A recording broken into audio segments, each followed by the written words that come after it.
여러분들은 스스로 변화가 필요하다고 여기시나요? 나는 좀 변하고 싶다. 변화가 필요해. 이렇게 여기시고 계십니까? 아마도 여러분들 가운데 대부분은 스스로 삶에 뭔진 몰라도 무언가 변화가 필요하다고 생각을 하실 겁니다. 하지만 막상 변화에 익숙한 편입니까? 아니면 변화에 두려워하는 편입니까? 실제로 우리가 하는 다짐과 결단 가운데 대부분은요, 삶과 신앙에 있어서 무언가 변화에 관련된 것들이에요.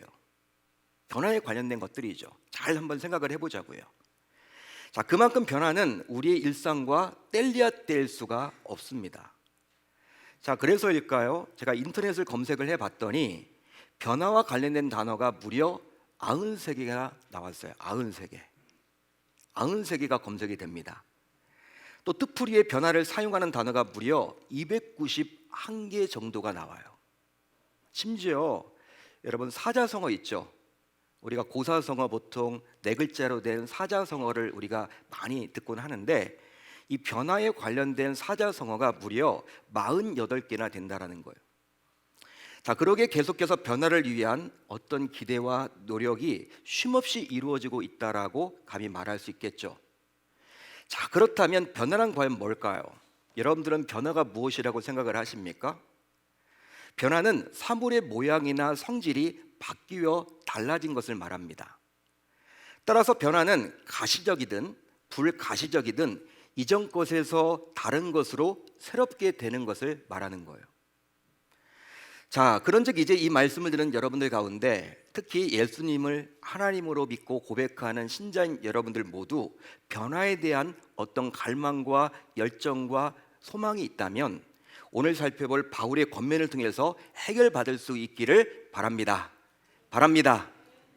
특히 신자의 경우 신앙과 삶이 절대로 분리되어서는 안 됩니다. 신자는요, 신앙대로 삶을 살아내는 것이죠. 이게 분리되어서는 곤란해요. 따라서 이 바울의 권면대로 변화가 일어나기만 한다면 우리의 그러한 신앙에, 우리의 마음에 정말 교회 안에서뿐만 아니라 교회 밖에서도 획기적인 달라짐을 이 밤, 이 아침에, 이 오전에 경험하게 될 줄로 믿습니다. 여러분, 바울 서신의 특징대로 로마서 역시 앞부분은요, 교리적인 부분을 다루고 있고 뒷부분은 실천적인 부분을 다루고 있습니다. 이 교리와 실천은요, 다른 게 아니라 교리대로 어떻게 삶을 살아가는지 그 부분이 바로 실천으로 나타난다라는 거예요. 자, 그래서 이제 바울은 12장을 시작하면서 어떤 단어로 시작을 해주고 있습니까? 오늘 말씀 12장 1절은 어떤 단어로 시작을 해요? 그러므로로 시작을 해요. 따라서 12장부터는 11장까지 소개했던 교리를 가지고 신자로서 어떻게 살아가야 하는지 구체적으로 설명해 준다고 감히 볼 수 있는 거예요. 자, 그런즉 바울이 사용한 그러므로에는 이 그러므로 안에는 11장까지의 결론인 이신층의 교리로 무장한 신자라면 이제 반드시 다음과 같이 따라야 한다는 선명한 뜻이 담겨져 있는 거예요. 여러분, 이신층의 교리가 뭡니까? 우리가 하나님 앞에 어떻게 의로워질 수가 있어요? 바로 믿음으로. 하나님은 우리의 믿음을 보시고 의롭다 여겨주십니다. 행함으로 구원받는 것이 아니라 오직 믿음으로 구원받는 거예요. 바울이 지금 그 내용을 11장까지 설명을 해주고 있죠. 행함이 아니야, 너희들의 노력이 아니야, 너희들의 선행으로 구원받을 수 없어. 오직 예수 그리스도의 십자가를 믿는 그 믿음으로 너희들은 구원받는 거야. 그 말을 지금 해주고 있어요. 자, 그렇다면 구원받은 신자로서 어떻게 따라가면 좋을까? 어떤 삶을 살아가면 좋을까? 12장이 지금 그 말을 해주고 있는 겁니다. 자, 그렇다면 과연 신자로서 무엇을 반드시 따라야만 하는 것일까요? 여러분, 예수 믿는 우리들은 이제 믿음으로 구원받는 우리들은 이제 어떻게 따라야만 할까요? 그러므로 오직 마음을 새롭게 함으로 변화를 받아. 한마디로 마음의 변화를 받아야만 합니다. 믿으시면 아멘. 마음의 변화를 받아야만 합니다. 자, 그러면 그 이유는 무엇 때문일까요? 왜 우리는 예수 믿는 우리가, 예수를 믿게 된 우리가 왜 마음의 변화를 받아야 하는 것일까? 하나님께서 마음에 대해서 다음과 같이 진단해 주셨기 때문이에요. 자, 하나님의 진단을 한번 볼까요? 제가 한번 읽어드립니다. 만물보다 거짓되고 심히 부패한 것은 마음이라. 마음이라. 여러분, 하나님의 마음이 좀 느껴지십니까? 하나님이 인간의 마음을 보면서 마음이 부패했대요. 마음이 부패했대요. 이 세상 모든 만물보다도 더 부패한 것이 바로 인간의 마음이래요. 이게 하나님의 진단입니다. 따라서 예수를 믿게 된 너희들만큼은 이 마음에 변화가 생겨야 한다. 할렐루야. 지금 그 말을 지금 해주고 있는 거예요. 여러분, 변화란 단어는요, 주로 외적인 것을 말하는 단어예요. 변화는 외적인 것을 보통 표현할 때 쓰는 단어입니다. 예를 들어 볼까요? 제 머리가 여러분 변화가 됐죠. 봄을 맞아서 머리에 변화를 주었어요. 머리에 변화를 주었다. 눈에 보이는 이 머리, 변화를 준 겁니다. 예를 들어서 봄을 맞이해서 옷차림에 변화를 주었다. 누구나 여러분 볼 수 있는 거예요. 봄을 맞아서 교회를 여러분들 새롭게 변화했다. 청소도 하고 어떤 여러분 데코도 잘 꾸며가지고 변화를 시켰다. 변화라는 단어는 대부분 우리가 여러분 알기로 어떤 외적인 것들, 눈에 보이는 것들이 정말 이게 표현할 때 쓰는 단어입니다. 자, 그런데 오늘 말씀을 보게 되면 바울은요, 마음의 변화를 요구한단 말이에요. 마음의 변화. 하지만 마음의 변화는 눈으로 확인할 수가 있습니까? 없습니까? 눈으로 확인할 수가 있어요? 없어요? 없다라는 거예요. 없습니다, 여러분. 마음의 변화를 어떻게 확인해요? 자, 그렇다면 마음의 변화는 과연 어떻게 이루어지는 것이며 또 마음이 변화하는 것을 어떻게 보여줄 수 있을까요? 또 생각해 볼 것이 있는데요. 그것은 바로 변화란 바라보는 시각에 따라서 변화를 느끼는 정도가 다를 수도 있다는 거예요. 즉, 나는 변화되었다고 말을 하고 있어. 나는 이제 변화되었다라고 말을 하는데 주변 사람들이 아무도 변화되었다고 느끼지 못해요. 그런 경우도 여러분 있죠. 나는 변화되었는데 주변 사람들 누구도 변화되었다고 느끼지 못해. 반대로, 역으로 나는 변화되었다고 느끼지 못하는데 주변 사람들이 내가 자꾸 변화됐대. 너 달라진 것 같아. 여러분, 그렇게 여길 수도 있다는 거예요. 따라서 눈에 보이는 변화는 객관적일 수 있지만 눈에 보이지 않는 변화는 지극히 주관적일 수도 있습니다. 자, 그렇다면 변화에 대해서 여러분들은 어떻게 생각을 하시나요? 특히 여러분들의 마음의 변화가 일어날 수 있다라고 여러분들은 생각하십니까? 내 마음이 변화될 수 있다라고 여러분 확신하십니까? 그러면 마음이 새로워지는 것을 어떻게 우리는 알 수 있는 것일까요? 그렇습니다. 그 무엇이든지 변화가 이루어지려면 성질을 바꾸는 지점이 있어야만 합니다. 성질을 바꾸는 지점이 있어야만 하는 거예요. 즉, 이전의 모습에서 새로운 모습으로 바뀌는 터닝 포인트가 반드시 있어야만 합니다. 여러분, 턴이 뭐예요? 돈다라는 거죠. 180도 달라진다라는 거. 터닝 포인트가 있어야 하는 거예요. 자, 그렇다면 신앙의 변화는 어떠할까요? 여러분, 신앙의 변화는 어떻습니까? 신앙의 변화 역시 이론적인 신앙에서 행동하는 신앙으로 바뀌는 지점에서 일어납니다. 그 이유는 바로 신앙은 내적인 것이 우선 바뀔 때 외적인 변화가 비로소 나타나기 때문이죠. 자, 그렇다면 내 신앙에 변화를 주는 터닝 포인트는 과연 무엇일까요? 내 신앙에 변화를 주는 터닝 포인트는 과연 무엇입니까? 그것은 바로 영적 예배입니다. 여러분, 믿으시면 아멘, 동의하시면 아멘. 실제로 바른 예배요, 진정한 예배인 영적 예배가 나를 변화시키고 성장하도록 이끌어줘요. 실제 그렇습니다. 따라서 바른 예배인 영적 예배가 없이는 진정한 어떤 변화를 기대할 수도 없다라는 것이죠.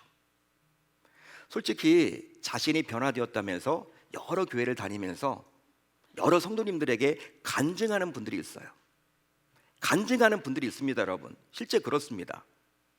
여러 교회를 다니면서 여러 성도들에게 간증하는 목회자들도 있고요. 내가 예수를 만났더니, 예수를 믿게 되었더니 이렇게 변화되었다. 간증하시는 장로님도 계시고 간증하시는 유명 배우들도 있습니다. 자, 그런데 그런 간증하는 분들, 자신이 변화되었다라고 간증하는 분들의 공통적인 특징이 있어요. 그것이 바로 무엇이냐면 그들은 모두 예배에서 성공했다라는 거예요. 예배의 성공자들입니다.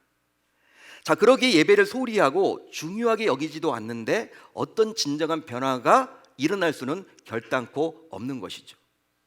그런즉 우리 모두 변화가 필요할 때면 예배에 더욱더 집중해야 할 줄로 믿습니다. 믿습니다. 이처럼 변화를 이끄는 영적 예배, 변화를 이끄는 영적 예배, 이 영적 예배를 드리는 예배자가 갖추어야 할 조건으로 이제 바울은 다음과 같이 제시를 해주고 있어요. 몇 가지를 제시해 줍니다. 우선 너희 몸을 하나님이 기뻐하시는 거룩한 산 제물로 드리라. 할렐루야, 할렐루야. 예배는 내가 몸으로 예배에 참석하는 것으로부터 시작이 되는 거예요. 즉 내 몸을 드리는 시간과 헌신이 있어야 예배가 시작되었다고 감히 말할 수 있습니다. 따라서 몸으로 예배에 참석하지 않은 신자라면 결코 어떤 변화와 성장을 기대하기가 어려워요. 근데 신자들 가운데서도 일부이긴 하지만 삶의 예배만 진짜 예배라고 강조하는 분들이 있습니다. 삶의 예배, 여러분 제가 무시하는 게 아닙니다. 잘 들으십시오. 삶의 예배 중요해요. 우리는 그렇게 삶을 예배식으로 우리가 살아내야 됩니다. 하나님을 인정하고 삶 속에서 내 멋대로 살아가는 것이 아니라 항상 예배를 드리는 것처럼 하나님을 떠올리면서 삶의 예배를 잘 드려야 해요. 저도 그것을 부정하는 건 아닙니다. 부인한 것은 아닙니다. 그런데 성도들 가운데 일부이긴 하지만 삶의 예배를 강조하다 보니까 그것만이 진짜 예배라고 이야기하면서 여러분 주일 예배를 비롯해서 공적 예배를 무시하는 분들이 있어요. 소홀히 하는 분들이 있습니다. 하나님은 마음을 보시지 뭐 공적 예배 그것도 중요하지만 그것보다 더 삶의 예배가 중요해. 하나님이 과연 그럴까요, 여러분? 어떻게 생각하십니까? 바울은 마음의 변화를 원하는 신자라면 우선 몸으로 예배를 참석해야 된다고 분명히 말을 해주고 있어요. 그뿐 아닙니다. 몸으로 예배에 참석했다면 이제 자신을 산 제물로 드려야만 합니다. 믿으시면 아멘. 자, 여기서 산 제물은 과연 뭘까요? 산 제물은요, 살아있는 제물이에요. 내 몸이 살아있는 제물이 되어서 하나님께 드려지는 것을 말합니다.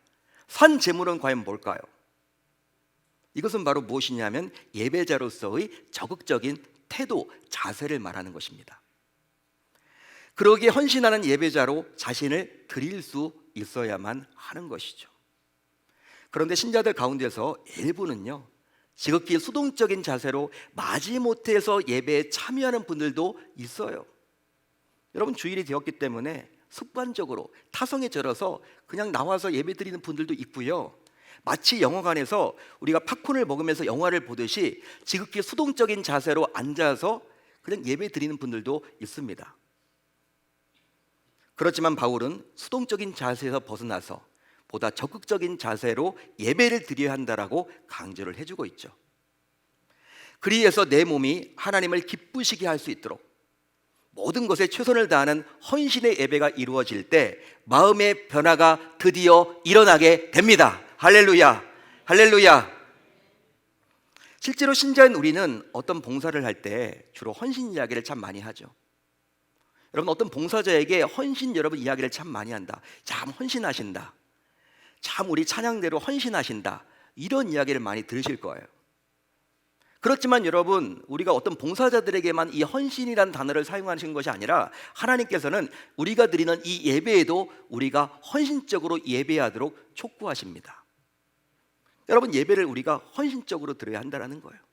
열정을 가지고 드리셔야 한다는 거예요. 자발적으로 드리셔야 한다는 거예요. 그렇습니다. 하나님께서는 예배에 몸을 드리는 자와 성령으로 교통해 주세요. 그리고 그의 헌신을 받으시고 응답하시며 결과적으로 말씀으로 변화를 이끌어 주십니다.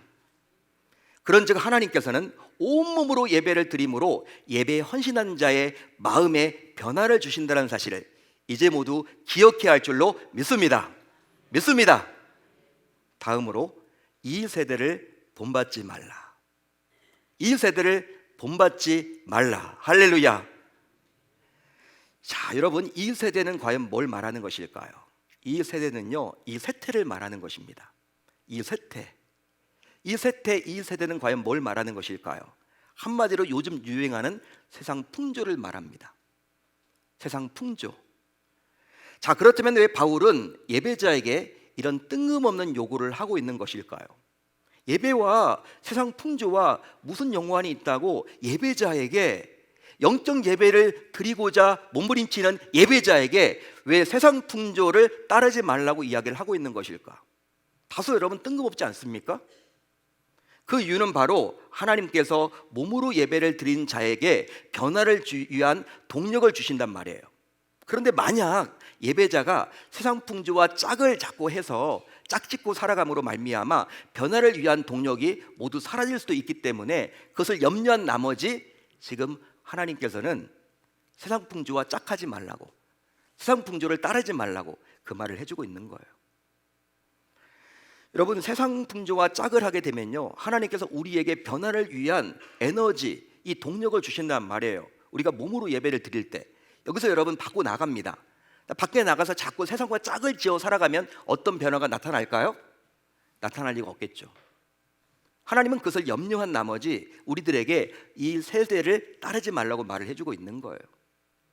그런데 예배자에게 있어서 세상의 것은 항상 경계의 대상이자 시험거리입니다. 시험거리라는 거예요. 자, 그러면 예배자가 조심해야 될 세상의 풍조는 과연 무엇이 있을까요? 저와 여러분들이 조심해야 될 세상의 풍조는 과연 무엇이 있을까요? 여러 가지가 있겠죠, 여러분. 그렇지만 몇 가지만 제가 추려봤어요. 그 가운데 하나가 무엇이냐면 우선 가까운 불신 친구들의 속삭임입니다. 가까운 불신 친구들의 속삭임이에요. 이 친구들은요, 친밀함을 무기로 예배자인 우리를 종종 다음과 같이 유혹해요. 야, 아무개야, 너 1년 360일 52주 동안 한 번도 빠짐없이 예배 드리잖아. 너 나가서 예배 드리잖아. 이번 주만큼은 나를 위해 좀 시간을 할애해줘. 너 내 친구 맞잖아. 나 좋아한다며. 너 나 친구인데, 야, 1년 360일 52주 54주는 교회 가. 예배 드려. 이 한 주 한 주. 이번 한 주는 나랑 놀러 가는 거다. 나랑 어디 가는 거다. 나에게 좀 시간을 내줘. 여러분, 이런 식으로 친구들은 우정을 이야기하면서 예배자가 주일 예배를 드리지 못하도록 유혹해요. 속삭입니다. 실제로 불신 친구들이기에 이 불신 친구들의 부탁을 자신이 들어줘야 전도가 된다라고 생각을 하기 때문에 어떤 일부 예배자들은요, 예배를 양보하면서 친구 따라가는 경우들이 있어요. 하지만 하나님께서는 주일 예배를 양보하는 방식으로 불신 친구들을 전도하라고 말하지는 않습니다. 그런 방식을 택하라고 말하진 않아요. 따라서 이런 불신 친구들의 속삭임이 바로 세상의 풍조임을 인식하고 이제 우리 모두 본받지 말아야 할 줄로 믿습니다. 아무리 가까운 친구라도 하나님 앞에 드리는 예배가 먼저라는 거예요. 하나님은 그것을 지금 원하십니다. 또 쾌락을 선사해주는 각종 향락입니다. 쾌락을 선사해주는 각종 향락이에요. 실제로 이 세상에는요, 우리에게 즐거움을 선사해주는 것들이 너무나도 많아요. 밖에 나가면 재미가 있죠. 엔조이할 것들이 얼마나 많습니까? 뭐 각종 게임, 도박, 스포츠, 쇼핑, 술, 여행, 먹거리, 심지어 약도 있죠. 얼마나 다양합니까? 하지만 요즘 신자인 우리가 쉽게 간과하는 것이 있어요. 저도 간과를 하고 여러분들도 간과를 하는 것이 있는데 그것은 바로 무엇이냐면 스마트폰이에요. 스마트폰. 이게 뭐야? 이 스마트폰 다들 하는 거 아니야? 이렇게 생각하기 쉽다라는 거예요. 실제로 스마트폰을 가지고 각종 영상을 볼 수도 있고 게임과 도박, 심지어 예배까지 드립니다. 스마트폰으로 예배를 드린다니까요. 자, 그러다 보니 신자들 역시 이 스마트폰에 많은 시간을 할애를 해요. 말씀을 준비하면서 저도 여러분 스마트폰에 시간을 많이 뺏기더라고요. 예전에 여러분 투지폰이 있을 때는요, 뭐 여러분 이거 그냥 전화 받는 것만 신경 썼지 벨이 오는 거나 문자나, 요즘은 여러분 뭐 유튜브 영상, 보지 말아야 될 영상, 볼 필요 없는 영상, 여러분 그런 것에 우리의 시간이, 우리의 시선이 많이 분산되어 있다는 거예요. 세상 사람들이 다 하니까 예수 믿는 우리들도 그걸 따라갑니다. 그게 여러분 세상의 풍조입니다. 따라서 이건 안 할 수는 없죠. 스마트폰을 다 버릴 수는 없잖아요. 그렇기 때문에 이 스마트폰 역시 세상의 풍조임을 인식하고 이제 우리 모두 절제할 수 있어야만 하는 거예요. 하지만 안타깝게도 만약에 예배자가 세상의 풍조를 가볍게 여기게 되면 어떤 일이 벌어질까요? 어떤 일이 벌어질까요? 바로 신앙은 제자리 걸음을 면하지 못하게 되고, 또 신앙과 세상 사이에서 시험이 끊이질 않게 되고, 결국 변화보다도 타락에 가까운 모습으로 전락하게 됩니다.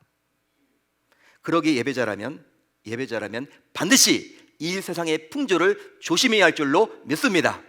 경계해야 할 줄로 믿습니다. 마지막으로 하나님의 뜻을 분별하라. 하나님의 뜻을 분별하라. 할렐루야. 일반적으로 좋은 습관을 계속 실천하게 되면 어떤 변화가 있습니까? 여러분, 우리가 좋은 습관을 계속 실천해 옮기다 보면요, 어느 순간부터 그 좋은 습관의 영향으로 몸에 좋은 변화가 생겨요. 여러분, 좋은 습관이 뭐가 있을까요? 밤늦게 야식 먹지 않는 거. 예? 밤늦게 여러분 야식 먹지 않는 거예요. 밀가루만 줄여보는 거. 여러분, 우리가 한 달만 밀가루를 줄인다. 일부러 여러분 줄여보는 거예요. 좋은 습관이죠, 여러분. 밀가루가 여러분 뭐 해로운 거니까 밤에 먹으면. 야식만 먹지 않아도요, 우리가 날씬하게 됩니다. 날씬하게 돼요. 이게 좋은 습관이에요, 여러분. 좋은 변화죠, 몸에.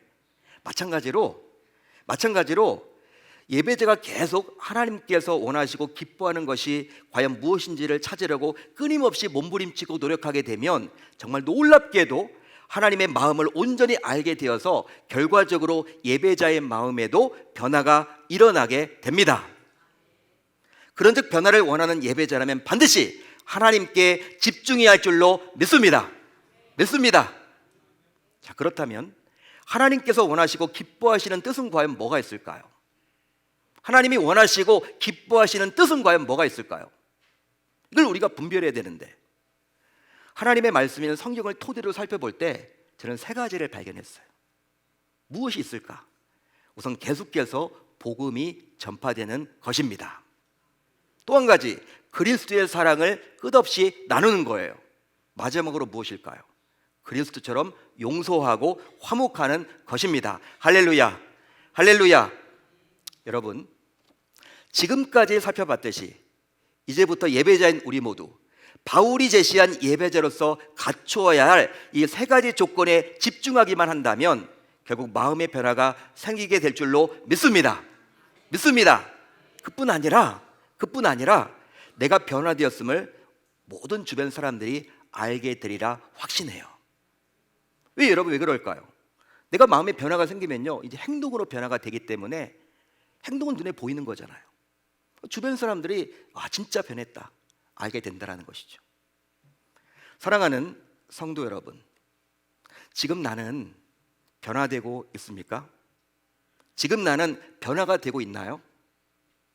이제 구체적으로 내 안과 밖에서 과연 어떤 변화가 이루어졌는지를 스스로 점검해 봅시다. 그래서 점검 결과 만약 변화가 멈췄다면 나는 살아있는 예배자가 아닐 수도 있다는 거예요. 왜냐하면 변화되어 가는 자는 살아있는 예배자이고, 살아있는 예배자라면 반드시 변화가 동반되기 때문이에요. 이제 변화에 대해서 몇 가지 살펴보면요, 다음과 같은데요, 여러분 몇 가지를 제가 정리해 봤어요. 변화가 과연 뭔가? 우선 변화는 안에서 밖으로 순서대로 일어납니다. 즉 우선 마음이 바뀌고 그 이후에 행동이 바뀌게 되는 거예요. 만약에 내 마음이 변화가 없는데, 바뀐 것이 없는데 행동에 변화가 있다? 이건 뭡니까 여러분? 겉과 속이 다른 외식입니다. 예수님께서 질책하시고 책망하셨던 바리새인들과 같은 모습이죠. 따라서 항상 내 안에서 먼저 변화가 있어야 되는 거예요.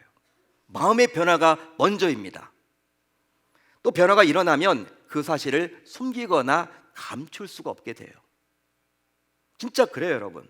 진정한 변화가 된다, 진정으로 변화되었다, 그 사람이 여러분들 감추려고 해도요, 이게 감춰지지 않습니다.